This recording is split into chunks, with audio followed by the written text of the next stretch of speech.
As a destination wedding planner, I share a lot on here about other people's weddings and the cost of weddings, but I thought it was time to share about my own. So I'm pulling back the curtain on my own wedding in Santorini, Greece. It wouldn't be a video by me if I didn't share what I spent. So I'll break down the costs, the highlights, the regrets from both the perspective of a bride and a wedding planner. And as always, for clarity's sake, all the numbers I'm going to share with you today are in US dollars. But first, I'm Kay. I'm a destination wedding planner helping untraditional travel-loving couples plan multi-day destination weddings abroad. If you haven't subscribed yet, please hit that subscribe button to be notified every time I post another video to help you plan your destination wedding. When I was planning my wedding, I was on a strict budget. My husband and I were both coming home from our honeymoon to start businesses at the same time. So when I tell you money was tight, it was tight. Let's start with the costs. I'll go in order, and then I'll also share some regrets or perspective that I have along the way. First of all, let's talk about the price of the venue. This was the biggest expense for our wedding. We got married at a luxury hotel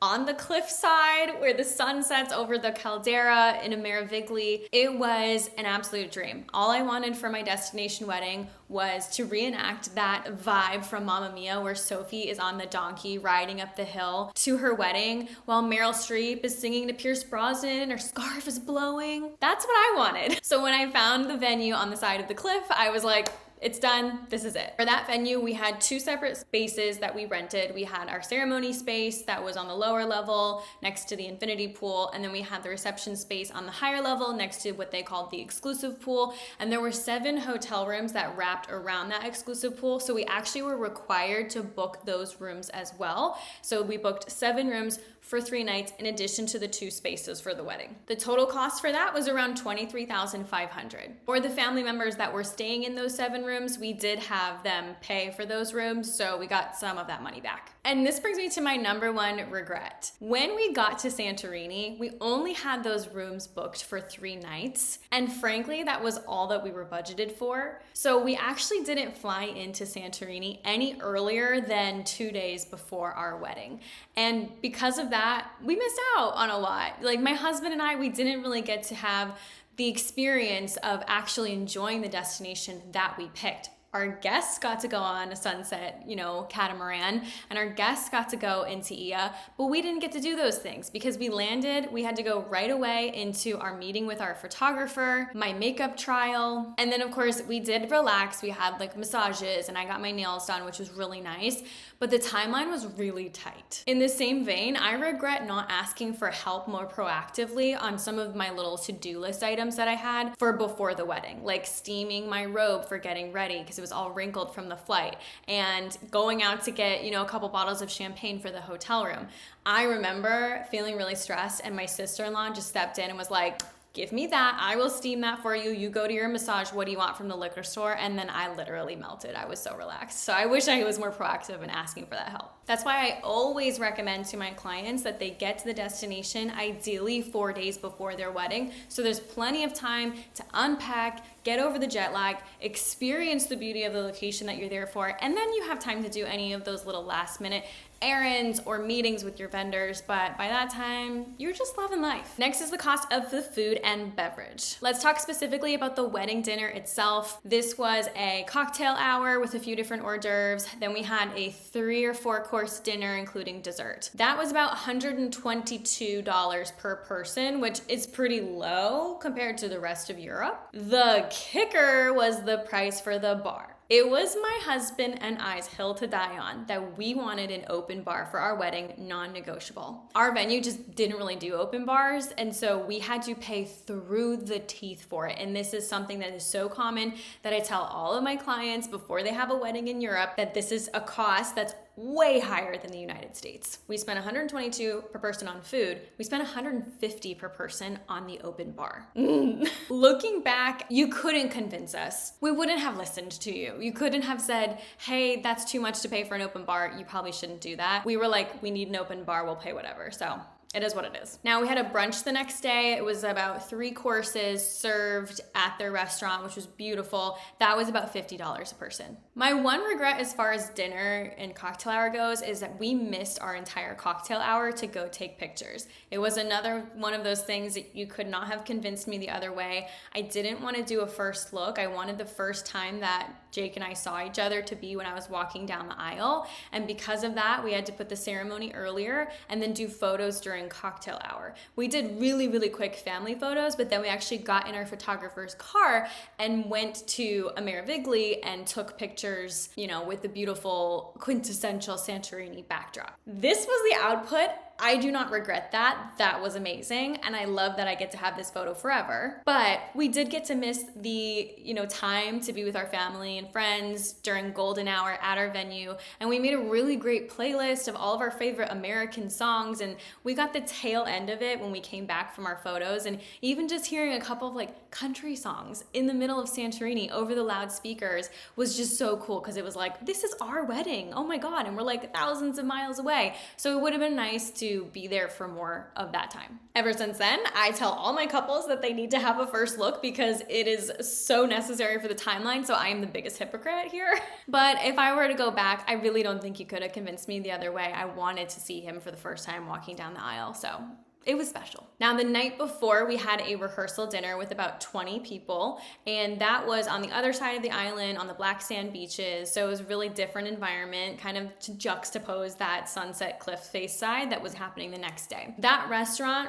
so cool. We didn't need to add any decor. We did a family style dinner and a beer and wine bar for 20 people. They shut down the restaurant, so it was totally private to us for 2 hours, and that was about $6,200. Then the rest of our guests joined after dinner, and it was just open to the public. So it was just a cash bar, and that was really cool because all the locals were coming in and partying on the beach and everything the night before. There was skinny dipping that happened that night. I didn't do it, but I know some of my friends did and some of my family did. So that's a really fun memory to have. Next was transportation. This really wasn't a high cost. It was between $400 to $600 to basically move our people to and from the rehearsal dinner and then have shuttles available at the end of the night to send people home. Quick pause. If you like it when I reveal costs for you, let me know by liking this video. No one likes to talk about it.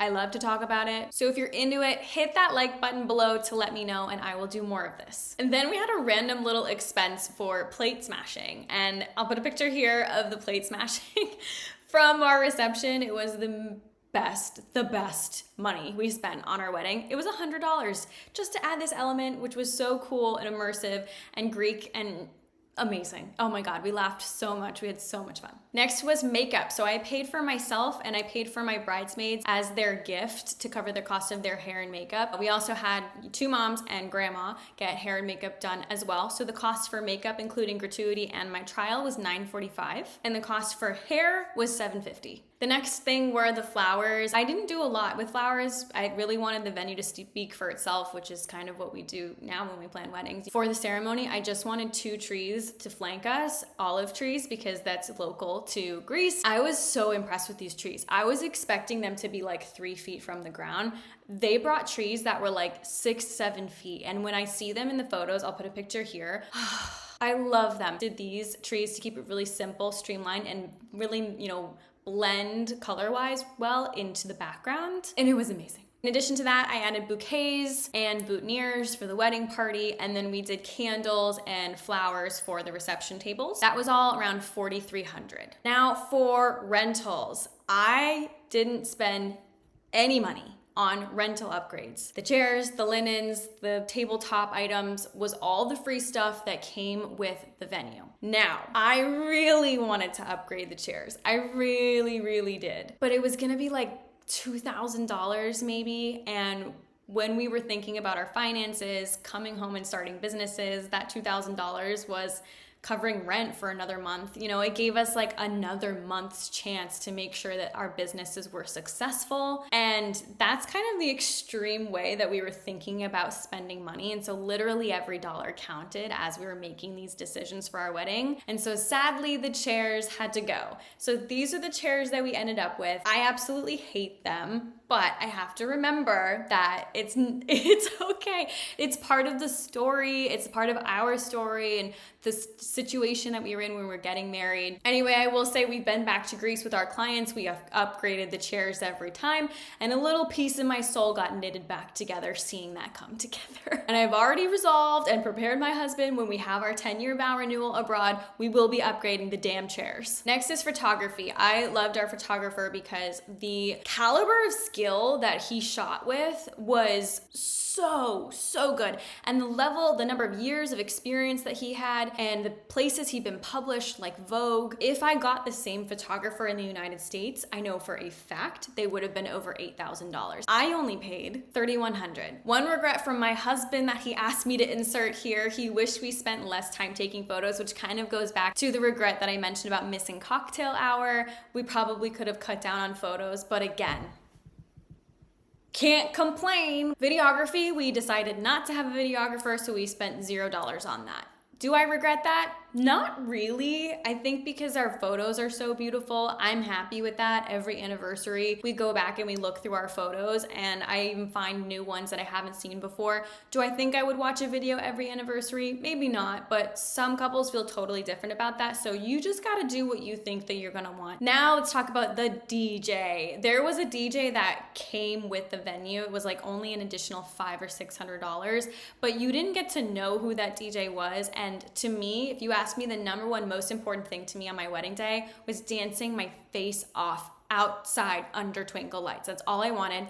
And so I put a lot of pressure on the quality of the DJ. So I actually hired a different DJ. He had amazing reviews. I paid a premium for him, but it was still only $1,000, which was money well spent for me to basically guarantee that he was gonna play exactly what I wanted him to play, which he did. They also were the lighting company. It's an amazing family. I'm still friends with them today. I've used them for 2 of my weddings since then. And for the lighting, we decided to add string lights over the dance floor, and we also added uplights that were like an amber tone shooting up the side of the wall. The lighting was $900. Okay, now there were some Q&As that some people sent in. One of the questions was, who paid for all this?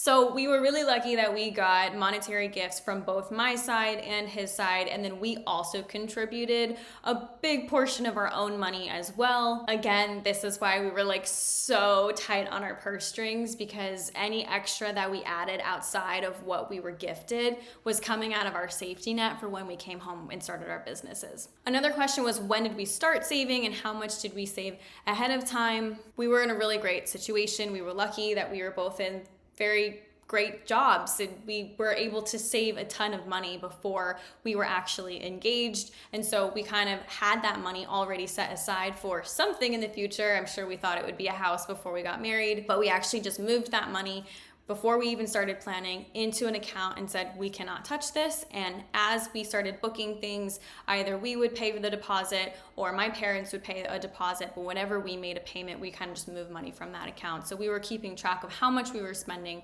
and when. The next question was about the travel. How long did it take and were your guests okay with it? Frankly, this is gonna sound so terrible, but if you asked me when I got married, I really didn't care if guests were okay with it or not.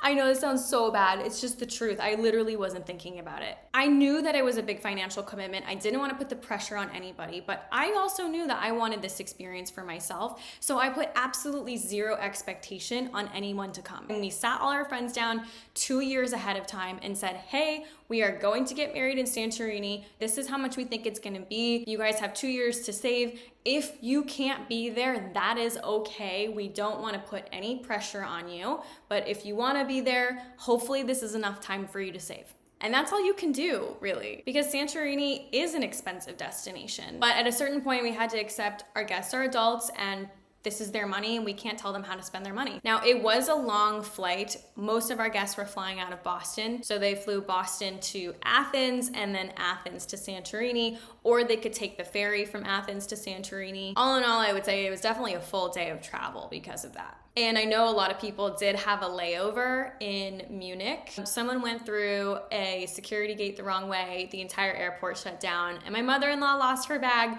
with her dress for the wedding in it. By some miracle, it showed up at the airport in Santorini like the day before the wedding. So yeah, I mean, there were people that had issues with the travel. You're gonna get that at any destination wedding in any location anywhere. But overall, we were pretty lucky that most of our family and friends were super supportive. They took the time to save, and we're super grateful for that. Truly, it was the most unforgettable experience, and I look back and I know that, yeah, there's some trivial little things I could have changed, especially if I had more money, but the reality was we didn't, and that was part of our story. I know looking back that if I didn't do it and I had a local wedding instead, I would have regretted that. And I also know that I would not have had a destination wedding if I wasn't already in the events industry and knew what I was doing. It just would have been too stressful and too risky, and that thought really got to me. And when I came home and I started my business, I was like, other people are probably chickening out from having this opportunity because they don't have that foundation in events and weddings. And I really thought, what a shame, because the memories that I made under the twinkle lights dancing with my family were just unforgettable. And I wanted other people to have that too.